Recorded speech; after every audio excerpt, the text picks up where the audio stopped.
So good afternoon from Thorpe Park Resort, where I'm here on a Saturday in September to get back on some of my favourite rides in the UK, check out all of the latest updates from the resort and queue times all in this vlog.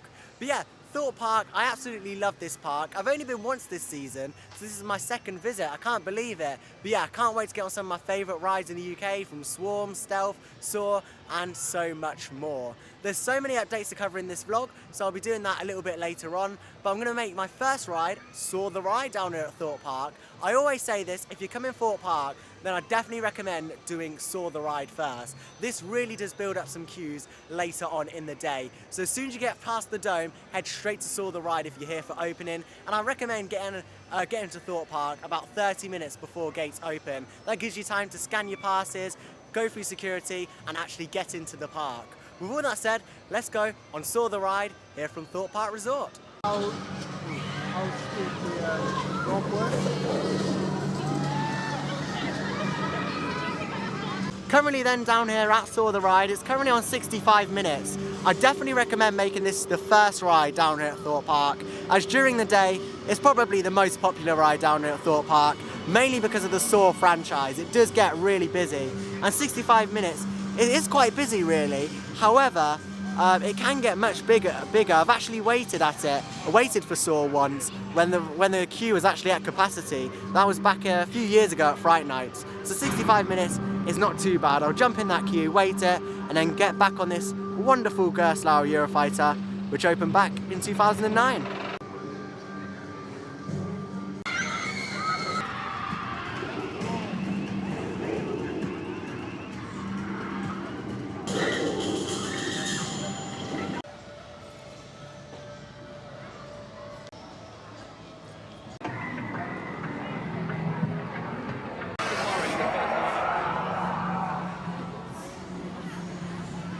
Fancy an absolute soaking then down here on Tidal Wave? Well, if you do, it's only on a 10-minute queue, but people are coming out absolutely soaked. So today, I think I'll give it a miss.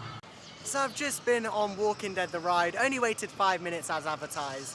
Yeah, it's alright. Some of the theming's really good in there, and then when you get on the actual coaster, the queue line's really nicely themed. The pre-show's alright, not the best, but it's still alright. And then you get on the ride, and the theming's so sparse. Like, there's only theming when you stop on like a block section or break run, and then there's like a few zombies, and then there's one block section where the train sort of jitters and he's trying to get it started. That's the best part of the ride. That's really cool how they've done that. But if I had that ride in my theme park, I would make that one of the scariest rides. Make you have to sign a waiver, like 13 when that opened.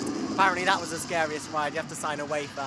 But yeah, I would make Walking Dead really scary. So much theming, live actors. To be fair though, there was 2 actors in there. They weren't really scaring, they were just sitting in the canteen area as you left and just telling you to run and get out. So it's an alright ride, has so much potential down here at Thorpe Park, and I hope one day that they really invest into that and put their money into it, because it could be something quite special. If you know me, I love indoor attractions, and that could be something really great.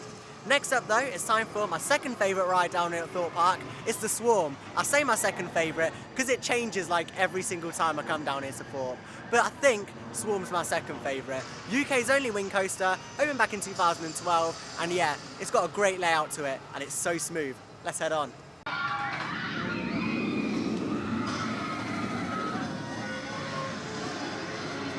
When you just come off Walking Dead that has very sparse theming, and you walk into Swarm Island and you're seeing this fire engine with all the smoke, the sirens, and you see all the lovely theming around here, you really get to appreciate how Thorpe Park have really invested into the Swarm, putting in the theming, and the layout of the coaster is brilliant. And yeah, Walking Dead is sort of just the side attraction. 45 minutes for the Swarm? Not too bad. Let's go.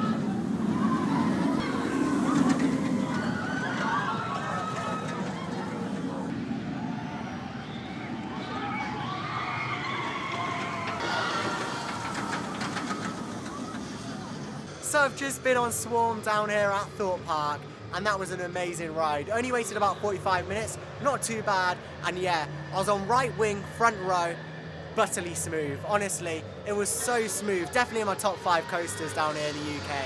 Really enjoyed it. The only thing that I could really think of to improve the experience is onboard audio. That'd be amazing. The Swarm soundtrack is brilliant, and imagine that as you're gliding through the first inversion through the sign. That'd be amazing. Additionally, the first drop is absolutely amazing. Flying through this sign just behind me is a really cool feature. It's a great package, honestly. The theming, the ride, everything about it is so nice. It's just the same about the graffiti in the queue line, people drawing their names in and stuff.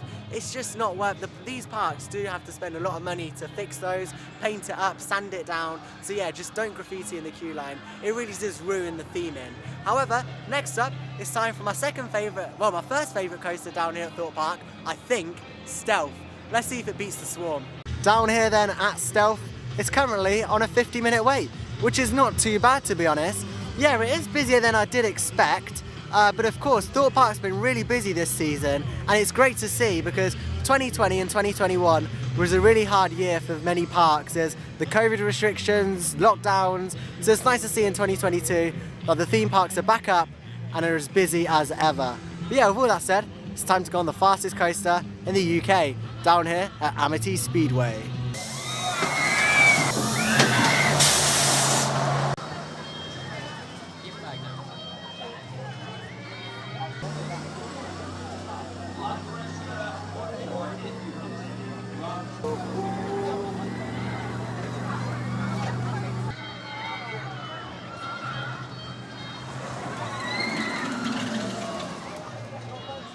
This is the brand new roller coaster Project Exodus site. Now I think a few days ago, don't quote me on it, but I think planning application actually got approved by Runnymede Council. So yeah, it'll be interesting to see what happens with this area. You can see all the little rides have been removed and gone to other places, such as Timber Tugboat actually went to Chesington, and around the corner you can see Rocky Express, which we have no idea what is going to be happening. Will they relocate it? Or will it go to the scrapyard? Me personally, I reckon it'll probably go to the scrapyard.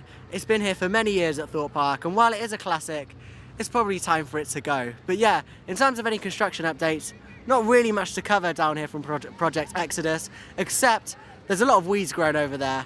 But yeah, in terms of actual construction, not really much going on. So I've just been on Stealth. What a brilliant ride that was. Second to last row. Really enjoyed it. You can't come to Thorpe Park and not do Stealth. 0 to 80 miles per hour. The fastest roller coaster in the UK. How brilliant is it? It's honestly such an iconic ride for Thorpe Park, and I really do enjoy it. What I don't enjoy though is Colossus, and that's what I'm heading on next with a 45-minute queue. Stealth, I only waited around 1 hour, which is not too bad. We went through all the extended queue, so it was quite long. However, it is quite busy down here at Thorpe Park for the last weekend of Oktoberfest. Next up though, it's my least favourite ride at Thorpe Park. It's time for Colossus. Let's go.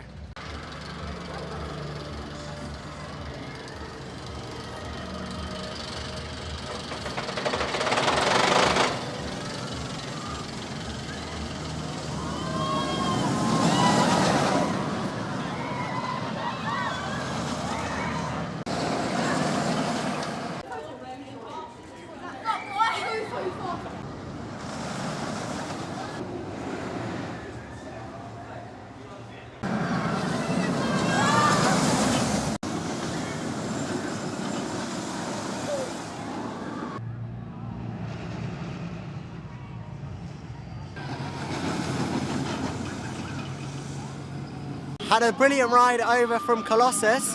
Yeah, you don't really hear me say that often. A brilliant ride on Colossus. Oh, it's like a different language. Yeah, usually Colossus is really rough and leg room is really tight. If you know me, I'm very tall. So essentially, Colossus is not good on my legs at all because it's very cramped. However, today I was towards the front of the train, and when you're at the front of each carriage, it's actually got a bit more leg room, and I was at the front of the train and I had a smooth ride. I can't believe what I'm saying. Anyway, next up, Swarm's on a walk on, 5 minutes. Let's head on.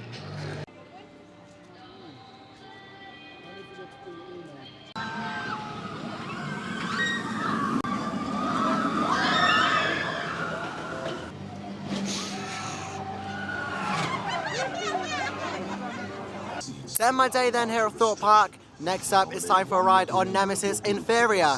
Oh sorry, that says Inferno. Nemesis Inferno. It's only on a 5 minutes. Not my favourite ride down here at Thorpe Park, but you might as well do it when it's only on 5 minutes.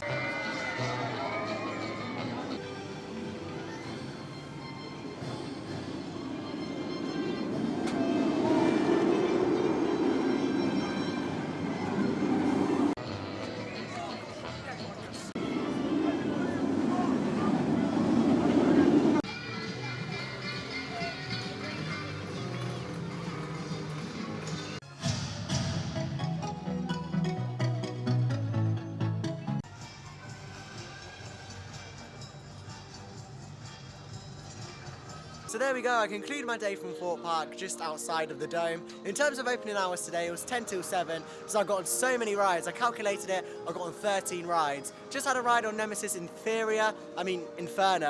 In terms of Nemesis Inferno, it's a good ride, not as good as Nemesis, but actually the operator on there was brilliant. He let us run round and we ended up having 3 rides on it, so hats off to the operators on Nemesis. And we had the last train of the day, which really just made my day down here at Thorpe Park. It's a brilliant theme park and I can't wait to see what the future holds with Project Exodus. Of course, I'll be doing all of the updates from there as soon as there are any, so be sure to subscribe to the channel so you don't miss any of those updates as soon as they come out. Overall though, Thorpe Park is an amazing park, my second favourite Merlin park. It's absolutely brilliant. In terms of my favourite ride today, do you know what? It's got to be Stealth, unfortunately. Swarm is such a good ride, the layout is amazing. However, Stealth, that adrenaline rush of going straight over the top hat, then down the 0 to 80 mile per hour launch is absolutely brilliant. In terms of the weakest rides today, it's got to be Colossus. It's not my favourite ride, it never has been. It's improved, but of all the fantastic rides here at Thorpe Park, it just doesn't make the cut. With all that said, if you did enjoy the video, do consider subscribing as I make theme park content every week for you to enjoy. And with all that said, I'll see you in the next video. Bye now.